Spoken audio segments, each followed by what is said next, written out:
So I'm still waiting for some people that did not submit me their work. They keep telling me that, Alex, I'm doing it. I'm just saying, okay, just send it to me. You don't have to send me email saying that you're gonna send it to me. You should send it to me. I'm waiting. So please make sure that you submit your work or homework. Now, I want to tell you that in our college, there is no such a grade as A minus or B plus. I put these grades to show you that, well, next time you should be a little bit more careful because we only have either grades A or B. But if you got a B plus for the course counting, it just should tell you that you could do better. That's the hint. And if you got like minus, then it means that you should be a little bit more careful, or maybe you should submit some extra work if that's something that. But it still means that you got an A or a B because we don't have those minuses or pluses. Just a hint to you. That's what I wanted to do first. Also, again, if you did not submit your homework and it's shown on Canvas that I didn't get it, so submit it to me. Because I had a student that angrily emailed me, Alex, I sent it to you. So send it to me again, because sometimes files get corrupted, sometimes I can't open, and sometimes I sent some people already emails that I couldn't open their work, so resend it to me. Resend it by email, but just wait a little longer because it looks like that the file that you were trying to send to me did not get attached. That's why I cannot open it. It shows that there is some kind of attachment, but it doesn't open. So in this case, just send me that again, but give it a little bit more time because if I don't open it, then how can I grade it, right? So please do that. So again, check your email, see if everything is okay, and check Canvas, see if you got a grade on homework. Maybe you send it to me, but somehow it's got lost, whatever.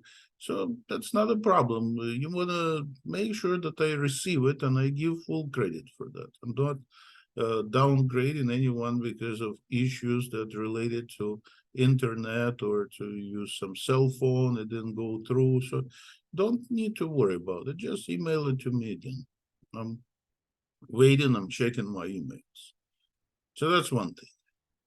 The other thing about the midterm is that, yes, some people made little mistakes on the tests, and that's why they got lower grade. And I don't mind if you fix it.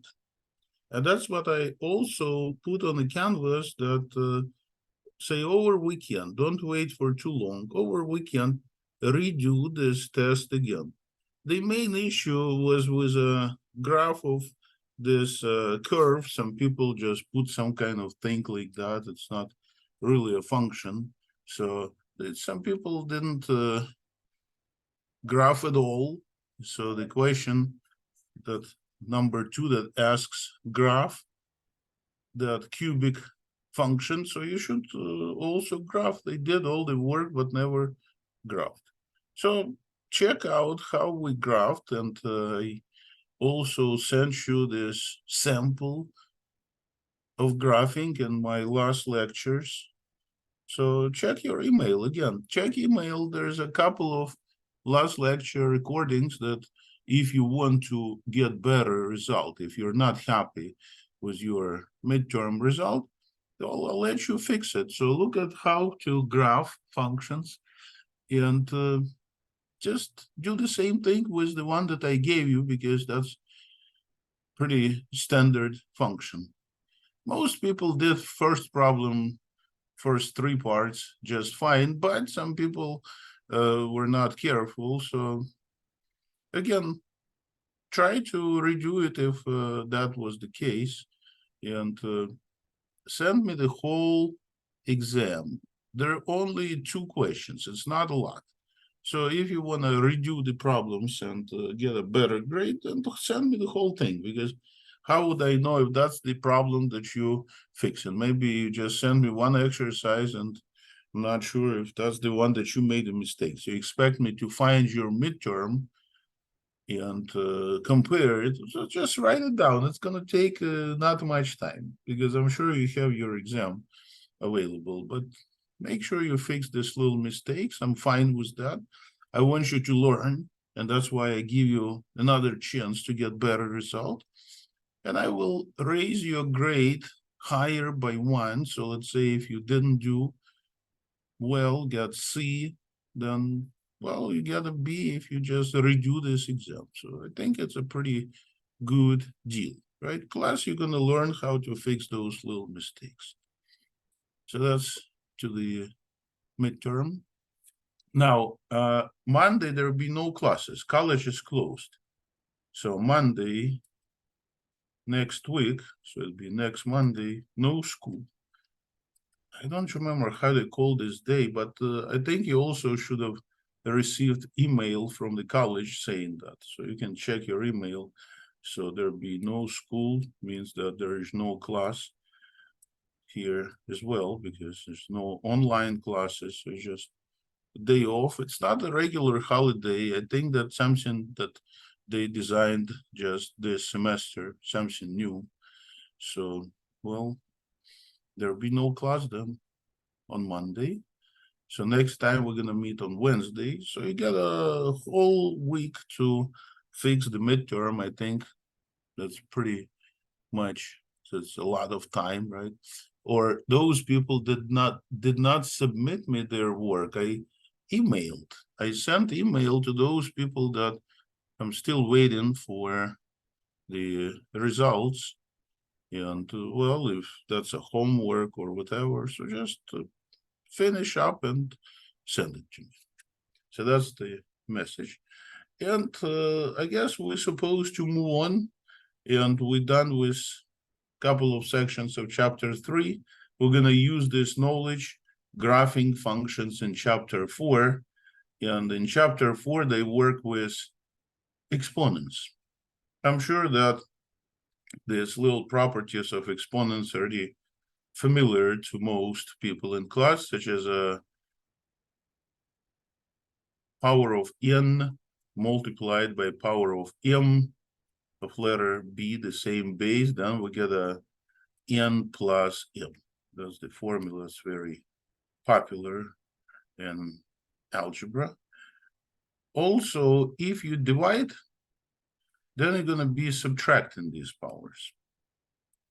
So you subtract n and m. So there's two formulas they get used a lot in intermediate algebra and later. So let's say if you divide it, b to the power of 2 by b to the power of 2, according to the formula above, you should subtract those powers. 2 and 2, when you subtract, you get 0. And that's another formula, another property of exponents that appears about 0 power exponents, because you could also cancel b squared and b squared and get number 1. So b to the power of 0 is same as 1, and that's nice to know.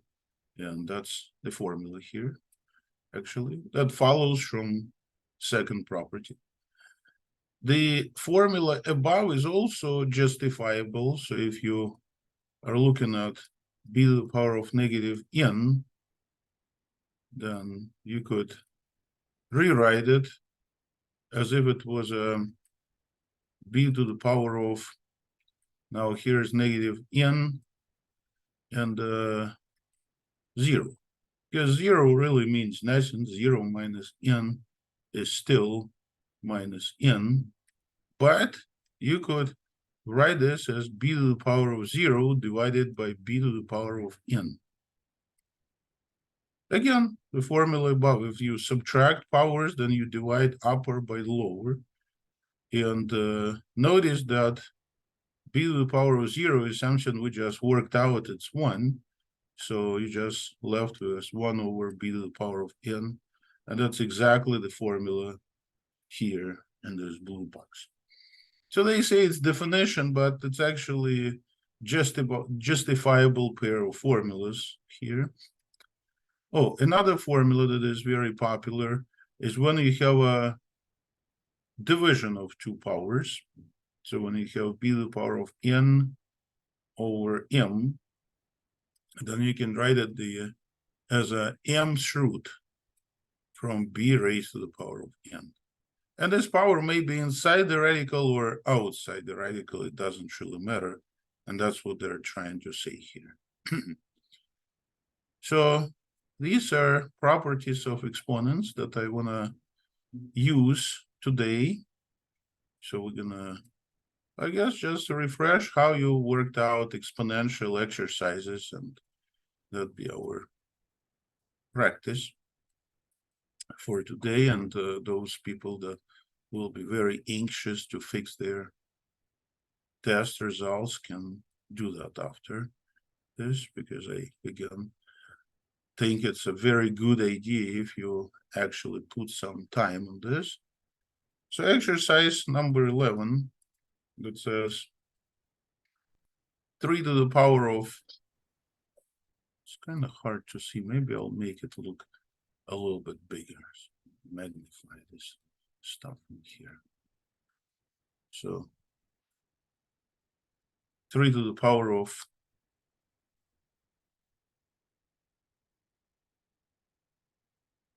2 raised to the power of 5 over 2. Well, it turns out there was another property of exponents. There are lots of little properties of exponents, turns out. And it says that if you have a parentheses and then you raise b to the n to the power of m, then b will be raised to the power of n times m. In other words, this little number 3 will be raised to the power of 2 times 5 over 2. So what I do is I cancel the 2's and get 3 to the power of 5. You say, so that's 3 times 3 times 3, 5 times 3. Yes, it is, but I guess for us, it'd be fine to leave it as 3 to the power of 5 instead of producing some big numbers, 243 or something. So anyways, here's one more thing that you probably saw before, that number E is 1.6, something like that. No, sorry, 2.7, saying about number C. That's another number. So just like pi, which is 314, the number E is 2.71, etc. You see, what are you talking about? Is it E? What is this? What if you take a scientific calculator? You can find this number in it. So I go to my favorite Desmos, and it's usually around that number E. If not, you just put E here, and you can see it's the number. Isn't that amazing? I hope you saw this. It's like a special limit, but here's a friend of it. It's number pi. When I say, if I try some other number, A, would that give me anything? No. Turns out only 2 numbers, they're here. And I think I was trying to put a C. See, they don't even have it. But anyways, so E is 2.718 dot dot dot. It's irrational number. Just like with pi, we usually say it's about 2.7 something. So the second part of this little exercise works with this number E, which is not very nice, but we're going to work with it a lot. In this class, this will be the number to use. So part B of this exercise is asking us to take e to the power of 2 multiplied by e to the power of 3 over 2 and raise it all to the power of 4 over 3. So there are lots of little exponents here. So I'm gonna try to work this out by maybe raising each piece to the power of 4/3. It is tedious, and the numbers given to us just random numbers. So it's really something that we just need to simplify, and that's it. So turns out I can raise to that power of 4/3 each piece, which means that I'm gonna multiply, just like in a previous example, multiply the powers, so 2 by 4/3. And then for the second one, I have product of 3 halves and 4/3. Notice that the second product will be nice to find. The first product, I could just write 8 e to the power of 8/3, because there is nothing I can do other than just multiply 2 by my numerator. But for the second piece, I can cancel. You see that? 3 and 3 that cancel. And I can also divide 4 by 2 and I get 2. And this is nice because I just need to add the powers. And the reason I add is the very first property of exponents. See, we have lots of properties of exponents, and I guess one should practice a little bit to get used to them.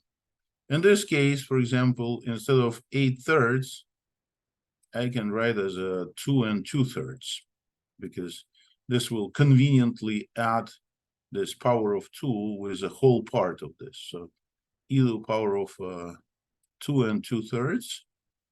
I have to add with another 2, because again, when we multiply these powers, this first formula says add them powers. So I add powers, I just prepare them look nicer, and I add 2 and 2 get 4, and then still it's 2/3, 3/3. I wish it was 3/3, it's 2/3, something like that. So you can leave the answer in this form. I know it doesn't look nice, but well, I guess that's pretty much all you can do. So there are more problems here for practicing algebra. So if you feel like you can do some more, if you're not sure about these exercises, then definitely you can do some more.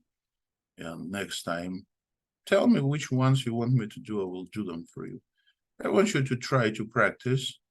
I just wanted to show you that in this section, there is a little bit more about this so-called power functions or exponential functions. There is a graphing story. So if I look at this page opened here in the beginning of the section, it shows me how those so-called power functions look like. And they have their own specific. So they have graphs that always pass through point 1, and their so-called horizontal asymptote will be x-axis. It means that the graphs keep going along this x-axis, going, never touch it, never intersect it. So here they give you a graph 2 to the power of x. So this one could be 3 to the power of x, or 4 to the power of x, or any number greater than 1 raised to the power of x. The number needs to be greater than 1, because if number is less than 1, like half, then the graph is going to be reflected through y-axis. So if I try to get a 1/3 to the power of x, it's going to be reflected through y-axis. Actually, 1/3 to the power of x we can write as a 1 over 3 to the power of x, because 1 raised to any power is still 1. And this is the same as 3 to the power of negative x. In other words, I'm graphing here function 3 raised to the power of negative x. So if I change my power x with a minus x, it's always going to be a reflection with respect to y-axis. And that's what I guess we should observe here.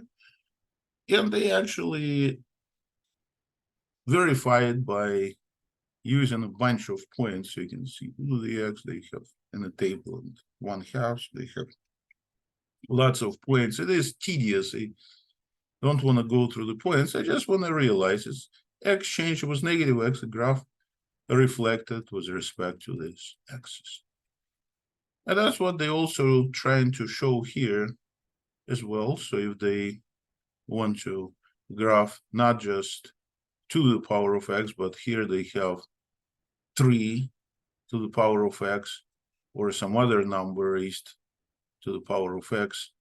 And if that number is bigger than 1, so they have here graphs of 2 to the x, 3 to the x. You can see 1.3, it's also bigger than 1 to the x power. They all pass through 0.1, and they also all people say increase.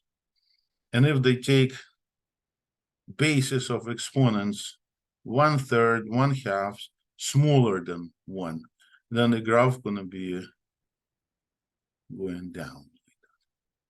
You say, why they put y is equal to 1 here? I'm not sure, because it really has nothing to do with this. They could have just put 0.1 instead of that line, because that line is not really participating. What participates is just that point on the y-axis. So that's what we use to graph here. So I can take a look at the exercises at the section end that says graph. So I can actually see if they here, starting exercise 29, they actually have this graphing calculator here that I already introduced to you. So let me graph it without a graphing calculator. I know you could put graphing calculator, but let me take a look at the graph of e to the power of x, which is actually analogous to the 3 to the power of x, because e is almost 3, right? It's about 2.7, almost 3. So passes through 0.1 and goes like that. So how about question they have here, e to the power of x plus 2? Well, notice that in the parentheses we put x plus 2, which means that we shifted by 2 units graph to the left. Just like with parabolas, remember we had in the parentheses x plus 2, graph would go 2 units to the left.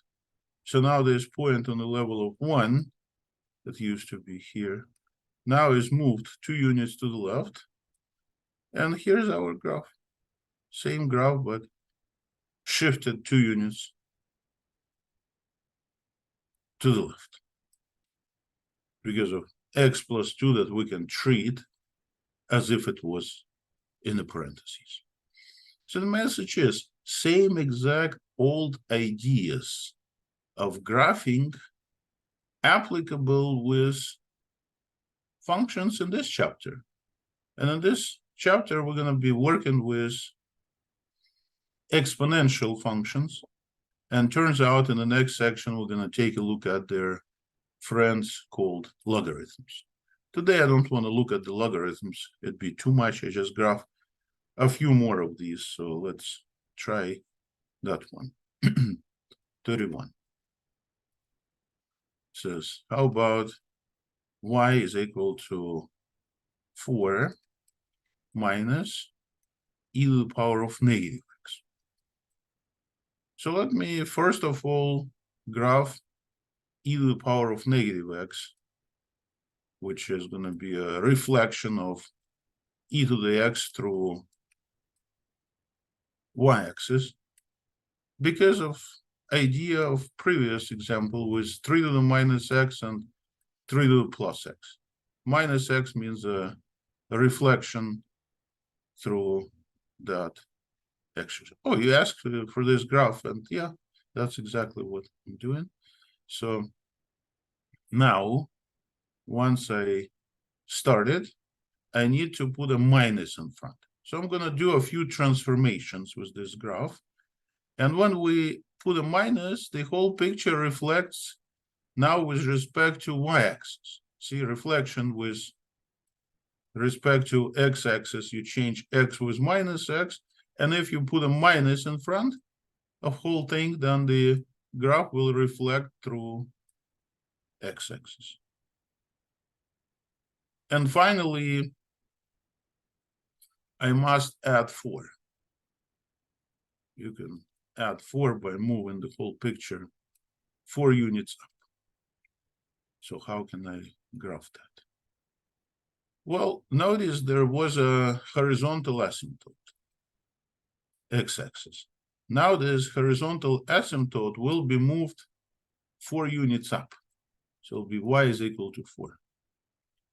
And my graph is going to be approaching to this somehow. It used to intersect at point -1 because that was +1. So now it's moved up by 4, so it becomes 3. You say, what's this intersection? Well, that one is not what we care about. So this is the result. So that's interesting. And looks like they, again, want you to practice with this graphing. That's pretty much all they have. There is one more, I guess. I can also graph it. I'm kind of surprised there are not many graphing exercises in this section. So maybe I'll graph that last one and that'd be good enough for today. So you can have a break. I know after all this stressful days this week, you took the exam, you also did lots of homework, and this stuff is, and some people are to do it, to finish and to send it to me, I hope. So I'll just do one more and let you go, no quiz. It's just, I hope, a little refresher for some people.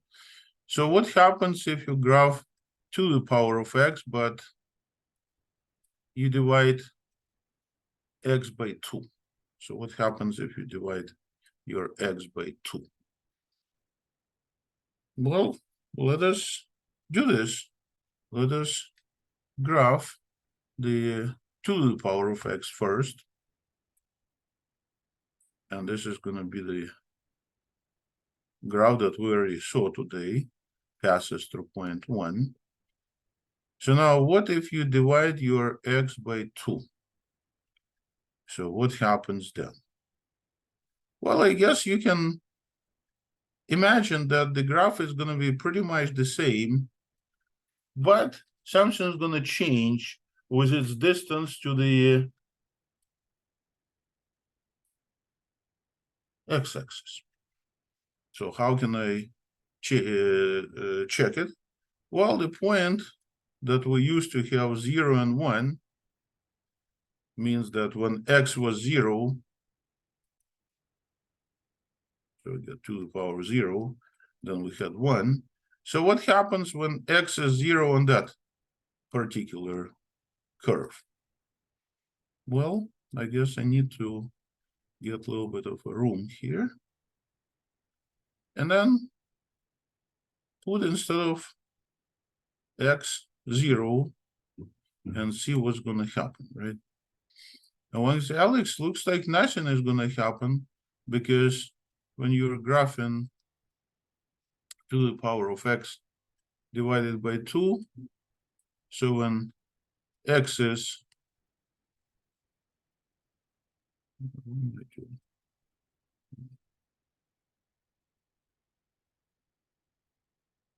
when x is 0, then we get a y, which is 2 to the power of 0 over 2.